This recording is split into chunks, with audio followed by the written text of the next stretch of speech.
بستگی داره به خیلی چیزا. Вы счастливы? Очень. وقتی اویلا در آن است که وقتی که در اویلا هر یک خانواده یکدیگرش را دوست می‌دارد. وقتی اویلا رو ما در سلامتی پدر و مادر به دلها آفتابی ای محبت، به دستی ما کتابی ای محبت، به دلها آفتابی ای محبت.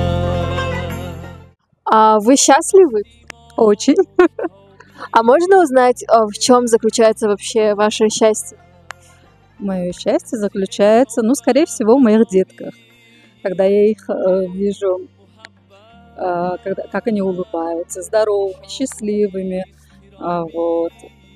Это мое счастье. Семьям я хотела бы посоветовать, чтобы в жизни видели только плюсы и исключали все минусы. در فکر شخصی من وقتی اویلا در آن است که وقتی که در اویلا هر یک خانواده یکدیگرش را دوست می‌دارد، یعنی یکدیگرش را می‌فهمد. وقتی که همدیگر فهمی باشد، البته که خوشبختی از آن سر می‌یابد. همدیگر فهمی بیشتر چی رو در نظر داریم؟ اونه که وقتی که همه اعضای اویلا به یک سمت نگاه می‌کنند، یعنی که پدر و مادر و که فرزند فرق ندارد. برای چی ما باید پدر و مادر رو بشنیم؟ برای اون که آنها از ما تجربه زیاد دارند. آن جبرها و آن خطوطایی که آنها گذاشتند، آنها میدونن در کجا خطا است و در کجا راه درست.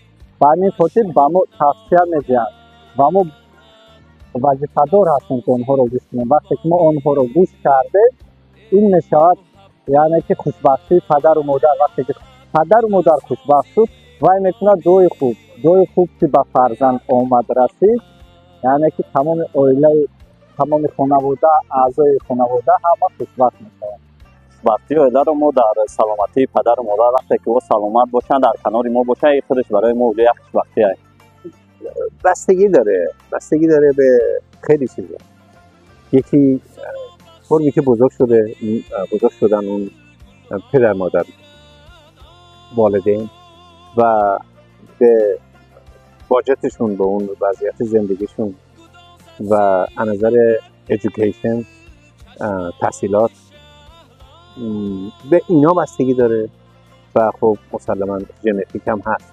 وقتی که بچه داری باید بدونی که حالا چه یه دونه چه تعدادی بیشتر، باید بدونی که میتونی اینا رو به جای خوبی برسونی، تحصیل کنن، به درد بخورن یا نه. اگر میتونی که به درد بخورن، عائله من باشی، خیلی بهتره.